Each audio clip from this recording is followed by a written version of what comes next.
ഓം ശ്രീ ഗണേശായ നമ. ഓം ശ്രീ ഗണേശ ശാരദാ ഗുരുഭ്യോ നമ. ഓം പീതാംബരം കരവിരാജിത ശംഖചക്ര കൗമോദഗീ സരസിജം കരുണാസമുദ്രം രാധാസഹായമതിസുന്ദരമന്ദഹാസം വാതാലയേശമനിശം ഹൃദി ഭാവയാമി. ഓം നമോ ഭഗവതേ വാസുദേവായ. ഓം ശ്രീകൃഷ്ണായ പരബ്രഹ്മണേ നമഃ. ഹരി ഓം. ശ്രീമന്നാരായണീയം പഠന പരമ്പരയിലേക്ക് എല്ലാവർക്കും സുസ്വാഗതം, സുദിനം നേരുന്നു. കഴിഞ്ഞ ക്ലാസ്സിൽ പഠിച്ചത് ഈ ലോകത്ത് വിഷയഗുണങ്ങളിൽ ആസക്തരായിരിക്കുന്ന ബുദ്ധി സംസാരബന്ധത്തെ ചെയ്യുന്നെന്നും ആ ഗുണങ്ങളിലൊക്കെ ആസക്തരല്ലാതെ ഇരിക്കുന്ന ബുദ്ധിയാകട്ടെ സംസാര ദുഃഖത്തെ ചെയ്യുന്നില്ലെന്നും ബന്ധത്തെ ചെയ്യുന്നില്ല എന്നും, ഇനി ഭഗവത് ഭക്തിയോഗം കൊണ്ട് ആ ഗുണസംബന്ധങ്ങളെ തടുക്കാൻ സാധിക്കുന്നുവെന്നും, സത്തുക്കളുടെ സംസർഗം കൊണ്ടും അവരുടെ ശുശ്രൂഷ കൊണ്ടും ഭക്തി ഉണ്ടാവുകയും അങ്ങനെയുള്ള ഭക്തി തന്നെയാണ് ഈ ലോകത്തിന് അത്യാവശ്യമെന്നും കപില ഭഗവാനായ കപിലമൂർത്തി ആയ ഭഗവാൻ,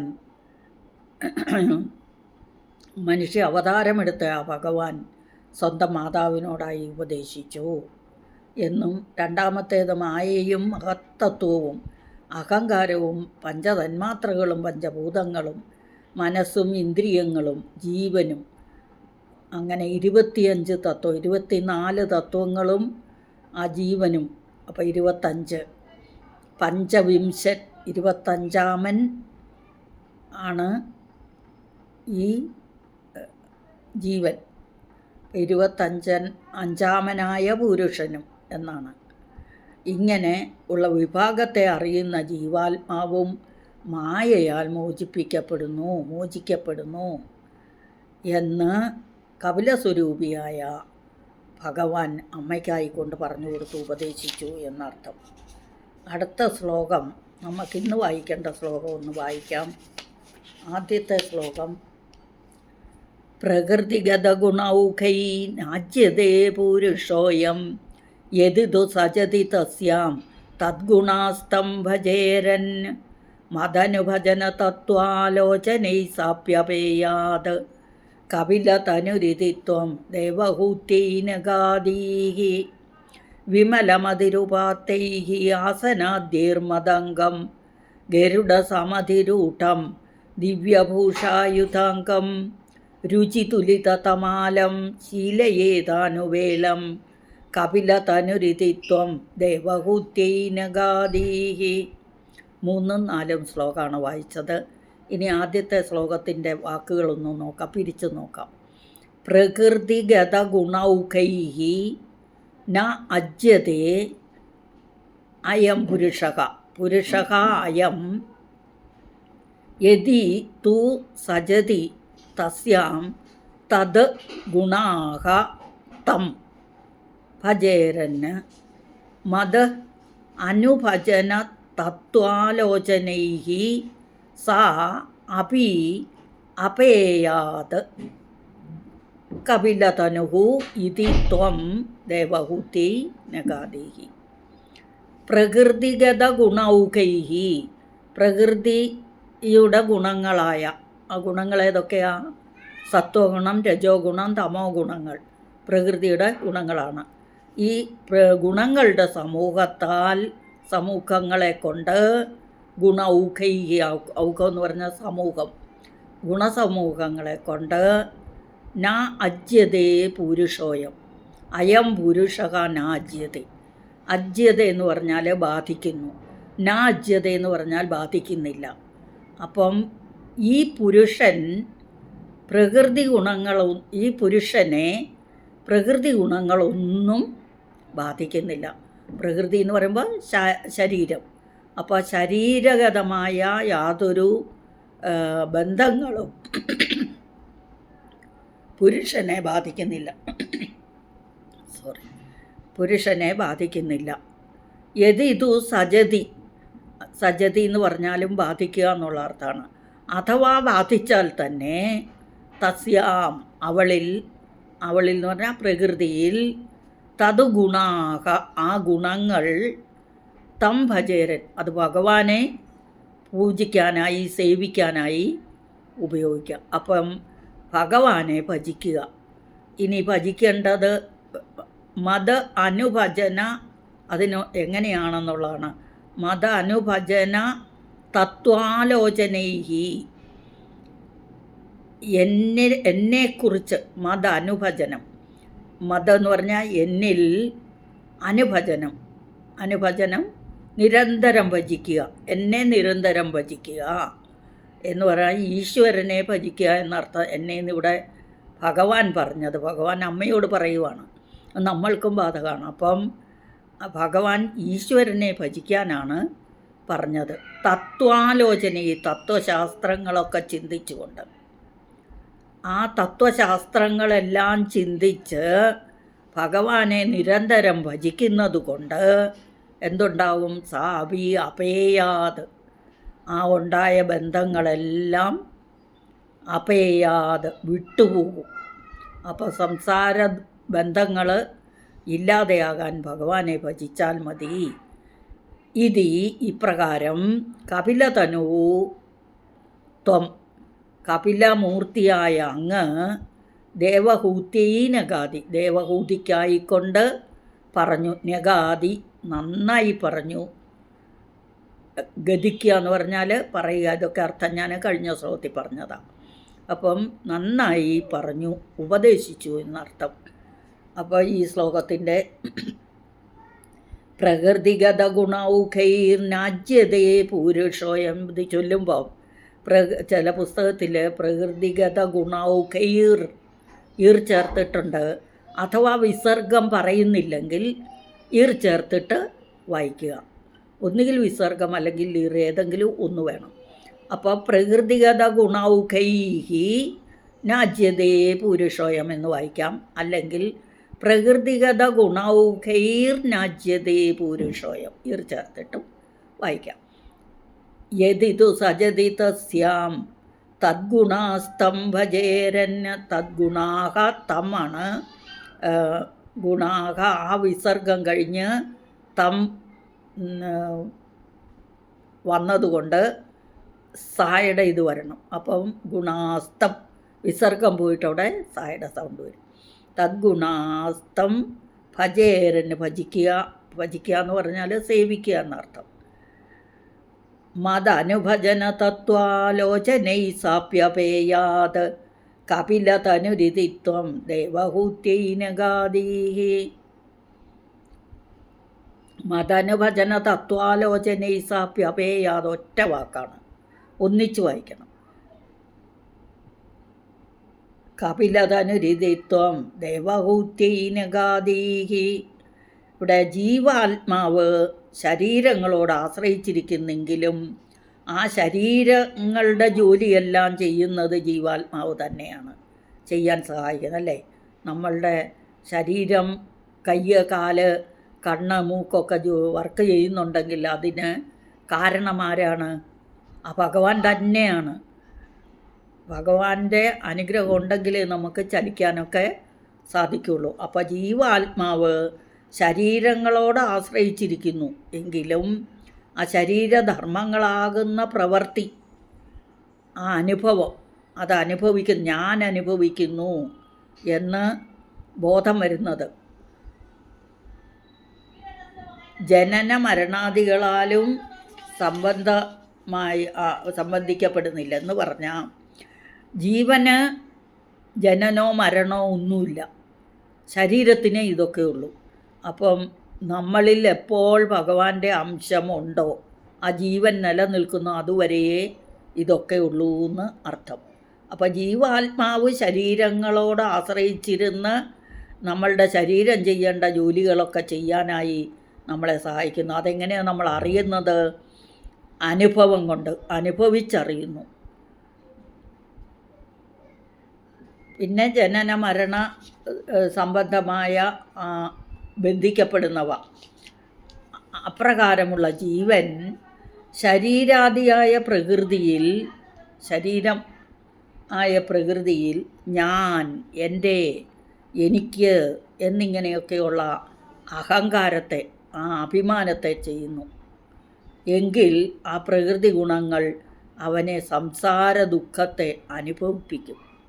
നമ്മൾ ശരീരങ്ങളെല്ലാം ചെയ്യുന്ന ജോലികളും നമ്മളിൽ നിന്നുണ്ടാകുന്ന പ്രവൃത്തിയൊക്കെ ഞാനാണ് ചെയ്യുന്നത്, എൻ്റെയാണ്, എനിക്കാണ് എന്നൊക്കെ നമ്മൾ വിചാരിച്ച് നമ്മൾ ഭഗവാനെ ഭജിക്കാതെ ഇരിക്കുകയാണെങ്കിൽ എന്തുണ്ടാകും? ആ പ്രകൃതി ഗുണങ്ങളെല്ലാം, ആ സംസാര ദുഃഖം നമുക്ക് അനുഭവിക്കേണ്ടി വരും.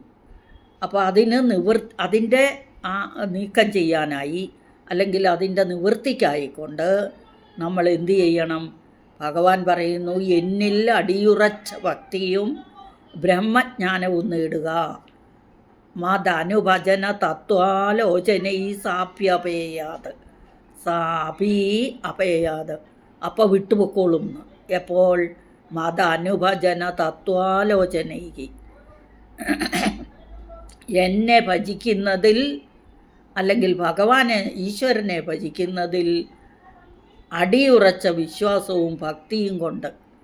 അപ്പോൾ ഭക്തി വരുമ്പം തന്നെ ബ്രഹ്മജ്ഞാനമുണ്ടാകും. ജ്ഞാനം ഉണ്ടാകുമ്പോൾ ആത്മാവും ശരീരവും രണ്ടാണെന്നും ഒന്നല്ല എന്നും നമുക്ക് മനസ്സിലാവും. അപ്പം ജീവാത്മാവ് പ്രകൃതി ബന്ധത്തിൽ നിന്നെല്ലാം മുക്തനായിത്തീരുന്നു.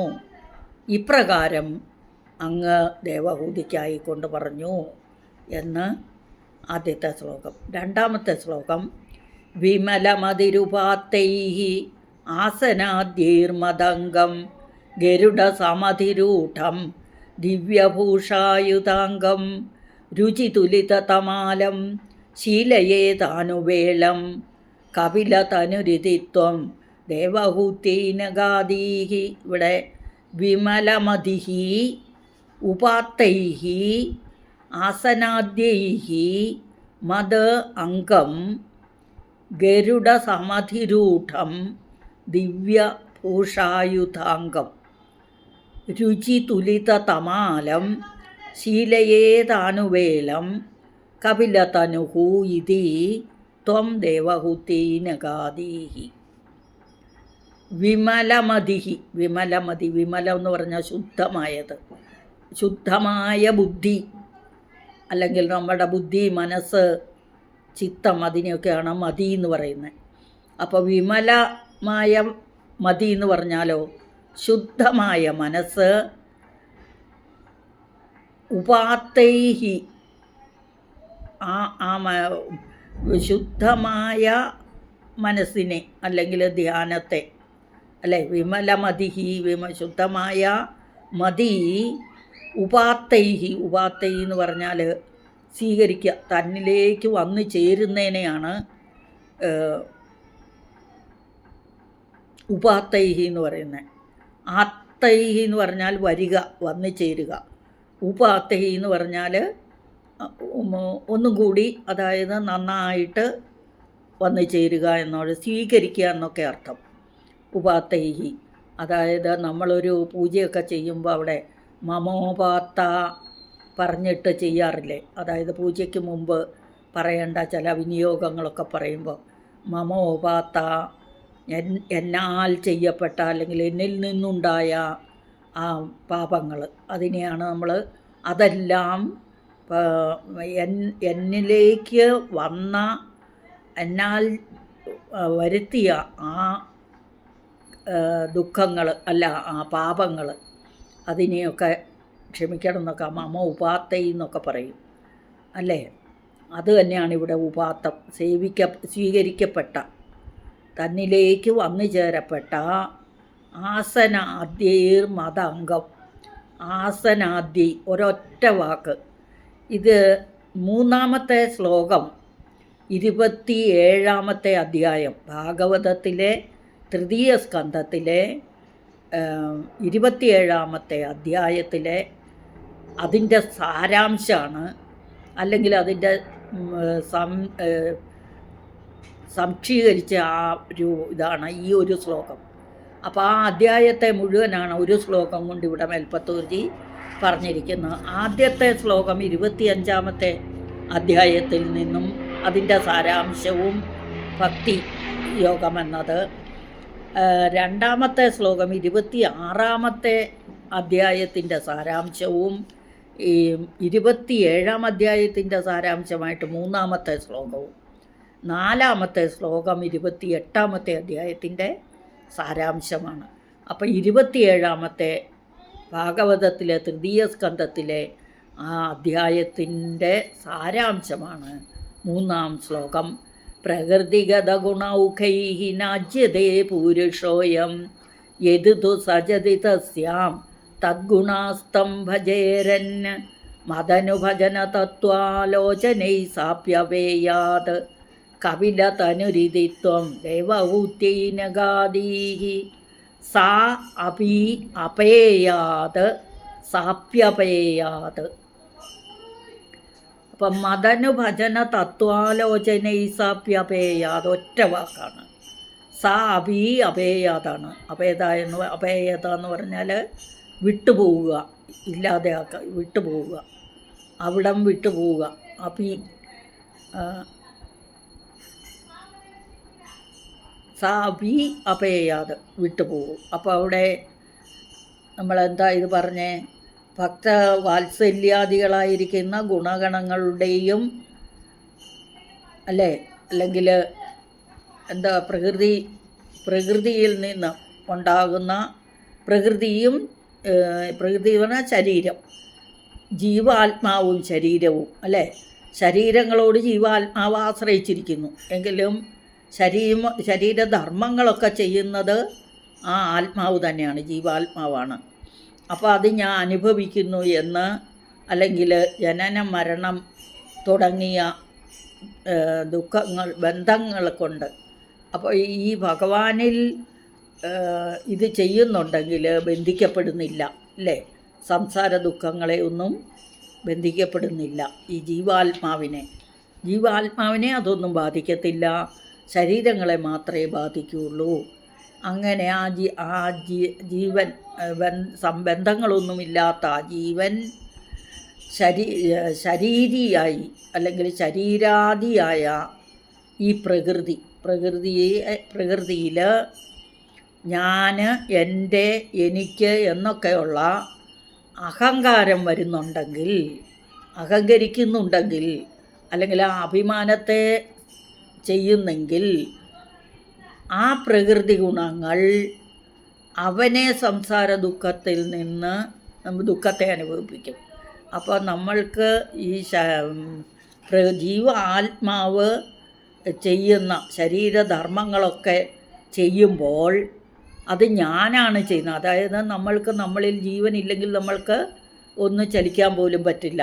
അപ്പോൾ ഈ ചെയ്യുന്ന പ്രവൃത്തി, ഇപ്പോൾ എൻ്റെ കൈ ചെയ്യുന്ന പ്രവൃത്തിയെല്ലാം ഞാനാ ചെയ്യുന്നത്, കാല് ചെയ്യുന്ന പ്രവൃത്തി കാലല്ല ചെയ്യുന്നത്, ഞാനാണ് എന്ന് പറയുകയാണെങ്കിൽ, എന്ന് അഹങ്കരിക്കുകയാണെങ്കിൽ, അങ്ങനെയുള്ള ബുദ്ധി വന്നാൽ നമ്മളെ സംസാര ദുഃഖത്തെ അനുഭവിപ്പിക്കും, നമുക്ക് അനുഭവിക്കേണ്ടി വരും.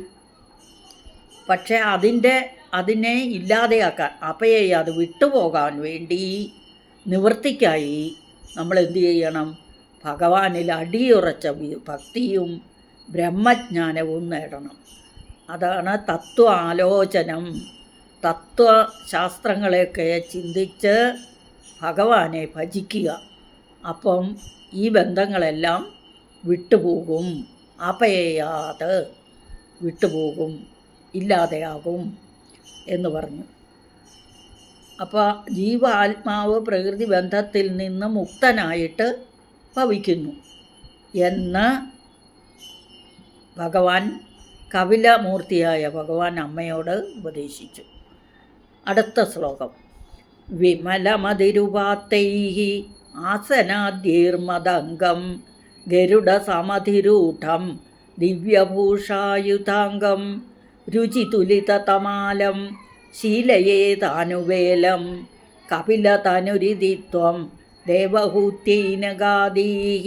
ഇതിൽ വിമലമതിഃ ഉപാത്തൈഃ ആസനാദ്യൈഃ മദ് അംഗം ഗരുഡസമധിരൂഢം ദിവ്യഭൂഷായുധാംഗം രുചിതുലിതതമാലം ശീലയേതാനുവേലം കപിലതനുഃ ഇതി ത്വം ദേവഹൂതീനഗാദേഹി ഇങ്ങനെ പിരിച്ച് പറയണം. അപ്പോൾ വിമലമതി, മതി എന്ന് പറഞ്ഞാൽ ബുദ്ധി, മനസ്സ് ഒക്കെ. വിമലം എന്ന് പറഞ്ഞാൽ ശുദ്ധം, ശുദ്ധമായ മനസ്സ്. ആത്തൈ, ആത്തൈ എന്ന് പറഞ്ഞാൽ ഉപാത്തൈ, ആത്തൈ, ആത്തൈ എന്ന് പറഞ്ഞാൽ വന്നു ചേർന്നത്, സ്വീകരിക്കപ്പെട്ടതെന്നൊക്കെ അർത്ഥം. വന്നു ചേർന്നതായ ആ ശുദ്ധ മനസ്സ്. ആസനാദീർമതംഗം, ആ ശുദ്ധമായ മനസ്സുകൊണ്ട് ആസനാദികൾ ചെയ്ത്. ഈ 28-ാമത്തെ ശ്ലോകത്തിൽ വിശദീകരിച്ച്, 28-ാമത്തെ അധ്യായത്തിൽ, തൃതീയ സ്കന്ധത്തിലെ 28-ാം അധ്യായത്തിൽ വിശദീകരിച്ച് പറയുന്നുണ്ട് അഷ്ടാംഗയോഗം, ആസന മുതലായ യോഗങ്ങളെക്കുറിച്ച്. അപ്പോൾ അതേക്കുറിച്ച്, ആ അഷ്ടാംഗ യോഗത്തെക്കുറിച്ചുള്ള വിശദീകരണം 28-ാം അധ്യായത്തിലുള്ളതാണ്. ഒറ്റ വാക്കുകൊണ്ട്, ആസനാദ്യൈ എന്ന ഒരു വാക്കുകൊണ്ട് ഇവിടെ മേൽപ്പത്തൂർ പറഞ്ഞിരിക്കുന്നത്. അപ്പോൾ ആസനാദ്യൈ എന്ന് പറഞ്ഞാൽ ആസനം, യമം, നിയമം, ആസനം, പ്രാണായാമം, പ്രത്യാഹാരം എന്നൊക്കെ പറഞ്ഞ് നമ്മൾ പഠിച്ചിട്ടുണ്ട് അഷ്ടാംഗ യോഗത്തെപ്പറ്റി. എവിടെയാണ് അഷ്ടാംഗ യോഗം പഠിച്ചത്? 4-ാമത്തെ ദശകത്തിൽ കല്യതാമമ പുരുഷതാവതീം കല്യതേ മമ, അല്ലേ? 4-ാമത്തെ അധ്യായത്തിൽ മറന്നുപോയി. കല്യതാമമ പുരുഷതാവതീം കല്യതേ മമ, കല്യതേ ഭവതുപാസനം യയാ എന്നാണെന്ന് തോന്നുന്നു. നോക്കട്ടെ.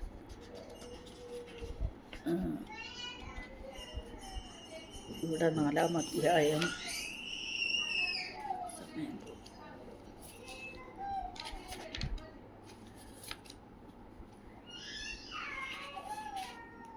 കല്യതാമമ പുരുഷതാവതീം കല്യതേ ഭവതുപാസനം യയാ സ്പഷ്ടമഷ്ടവിധയോഗചര്യയാ പുഷ്ടയാ ശുതവ തുഷ്ടിമാപ്നിയ. ഇവിടെ സ്പഷ്ടം അഷ്ടവിധയോഗചര്യയാ എന്ന് പറഞ്ഞു.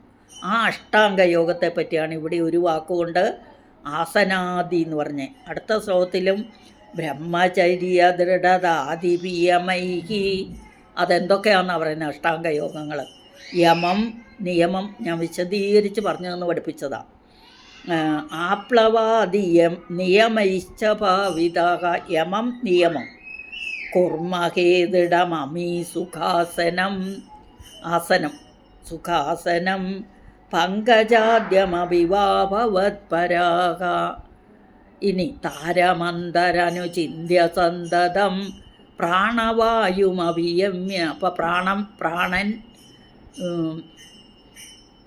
പിന്നെ വിഷയാദതാപഹൃസ്താസ്മഹേ ഭവതുപാസനോന്മുഖാഹ. ബാക്കി ധാരണ, ധ്യാനം, ധ്യാനയോഗം ഒക്കെ ഇതിനകത്ത് വരുന്നുണ്ട്. അത് പഠിച്ചത് തന്നെയാണ് ഇവിടെ ഒറ്റ വാക്കുകൊണ്ട് ആസനാദ്യൈ എന്ന് പറഞ്ഞ് അവിടെ നിർത്തിയത്. അപ്പം നമുക്ക് എന്തൊക്കെ ആസനം, യമം, നിയമം, ആസനം, പ്രാണായാമം, പ്രത്യാഹാരം 5 പിന്നെ 3 കൂടിയുണ്ടല്ലേ. എന്തൊക്കെയായിരുന്നു അത്?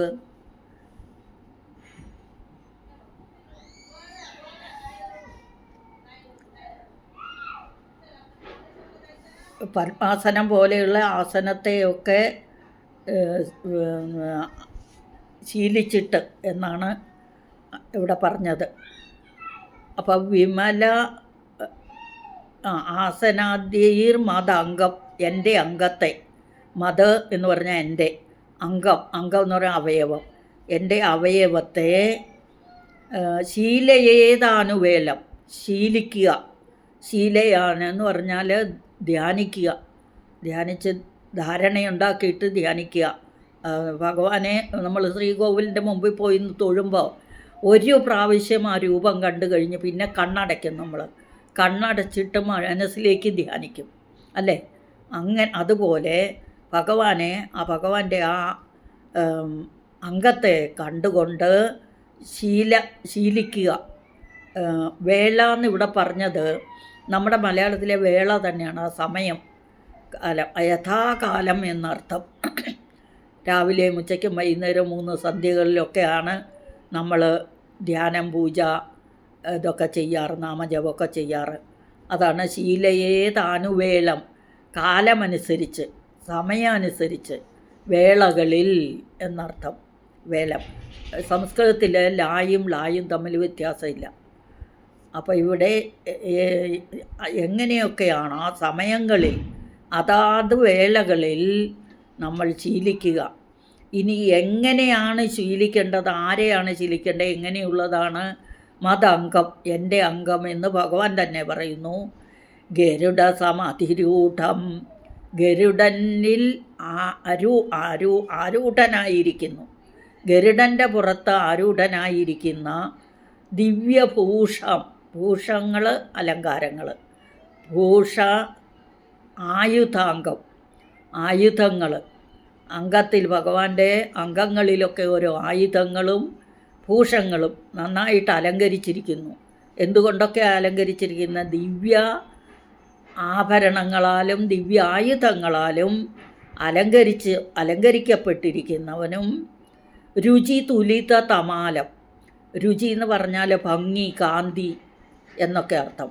തുലിതം എന്ന് പറഞ്ഞാൽ തുലനം ചെയ്യാൻ പറ്റാത്ത, അതായത് തുലനം ചെയ്യുക എന്ന് പറഞ്ഞാലും ഒന്നിനെ മറ്റൊന്നിനോട് എന്താ പറയുക, നമ്മൾ പറയില്ല ഒന്നിനോട് കമ്പയർ ചെയ്യുക എന്ന് പറയില്ല, അത് തുലനം ചെയ്യുക. അപ്പം എന്തിനോടാണ് തുലനം ചെയ്യുന്നത്? തമാലം, തമാല വൃക്ഷം എന്ന് പറഞ്ഞൊരു വൃക്ഷമുണ്ട്. അപ്പോൾ ആ വൃക്ഷത്തിന് നല്ല കടുന്നീല അല്ലെങ്കിൽ പച്ച കളറാണ്. അപ്പോൾ ആ പച്ച കളറുള്ള ആ വൃക്ഷത്തെ അതിനോട് ഉപമിച്ചിരിക്കുന്നു അല്ലേ?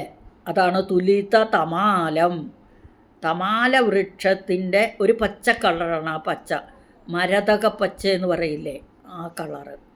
ആ കളറിലുള്ളവനും ആയ ഭഗവാനെ നമ്മൾ ശീലിക്കുക, ധ്യാനിക്കുക എന്ന് കപിലമൂർത്തിയായ ഭഗവാൻ ദേവഹൂതിയോട്, തൻ്റെ അമ്മയോട് നഗാദി നന്നായി പറഞ്ഞു. വിമലമതിരുപാത്തൈഹി ആസനാദ്യേർ മതംഗം. ഇത് രണ്ടായിട്ടും വായിക്കാം. വിമലമതിരുപാത്തൈഹി, അവിടെ വിസർഗ ഇട്ടിട്ട് ആസനാദ്യേർ മതംഗം എന്ന് വായിക്കാം. അല്ലെങ്കിൽ വിമലമതിരുപാത്തൈരാസനാദ്യേർ മതംഗം, രാ എന്ന് ഇത് രാ വരും അവിടെ. വിമലമതിരുപാത്തൈരാസനാദ്യേർ മതംഗം ഗരുഡ സമതിരൂഢം ദിവ്യഭൂഷായുധാംഗം രുചിതുലിതതമാലം ശീലയേതാനുവേലം കപിലതനുരിതിത്വം ദേവഹൂത്യൈനഗാദീഹി.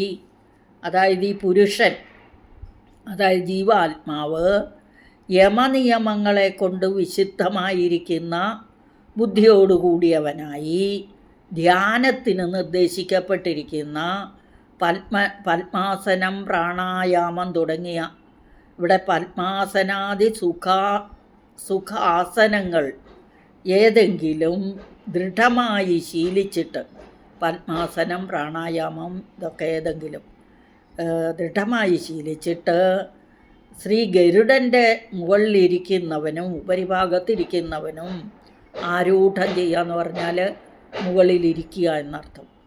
ദിവ്യാഭരണങ്ങളും ദിവ്യ ആയുധങ്ങളും, ഭഗവാന്റെ ദിവ്യമായ ആഭരണങ്ങൾ എന്തൊക്കെയാ? ആ വനമാല, കുണ്ടലങ്ങൾ, തോൾവളകൾ ഇതൊക്കെയാണ്. അപ്പോൾ ആ ആഭരണങ്ങളും ദിവ്യങ്ങളാണ്. ദിവ്യങ്ങളായ ആഭരണങ്ങളും ആയുധങ്ങളാലും, ആയുധങ്ങൾ സുദർശന ചക്രം, ഗദ, താമര ഒക്കെ കയ്യിലുണ്ട്. അത് ആയുധങ്ങളും ധരിച്ചവനും തമാലവൃക്ഷത്തിന് തുല്യമായ കാന്തി കൊണ്ട് ശോഭിക്കുന്നവനും, അല്ലെങ്കിൽ നീലച്ചവി കൊണ്ട്, അല്ലെങ്കിൽ തമാലപ്പച്ച, മരതകപ്പച്ച കളറോടുകൂടി ശോഭിക്കുന്നവനും എൻ്റെ സ്വരൂപത്തെ സദാസമയവും ധ്യാനിക്കണം.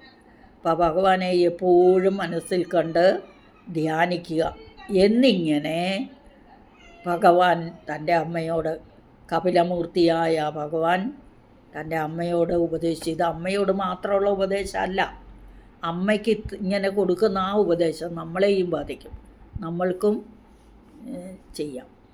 അപ്പോൾ ഈ 2 ശ്ലോകങ്ങൾ ഒന്നും കൂടി വായിച്ചു തരാം. പ്രകൃതിഗത ഗുണൗഖൈ നാജ്യതേ പുരുഷോയം യദിതു സജതി തസ്യാം തദ്ഗുണാസ്തം ഭജേരൻ മതനുഭജന തത്വാലോചനൈ സാപ്യപേയാത് കപിലതനുരിതിത്വം ദേവഹൂത്യൈനഗാദീഃ വിമലമതിരുപാത്തൈഃ ആസനാദീർമദംഗം ഗരുഡസമധിരൂഢം ദിവ്യഭൂഷായുതാംഗം രുചിതുലിതതമാലം ശീലയേതാനുവേലം കപിലതനുരിതിത്വം ദേവഹൂത്യൈനഗാദീഃ. അടുത്ത ശ്ലോകമായിട്ട് അടുത്ത ക്ലാസ്സിൽ വരുമ്പോഴേക്കും ഹരി ഓം. ശ്രീ ഹരയേ നമഃ. സകലം ശ്രീകൃഷ്ണാർപ്പണമസ്തു.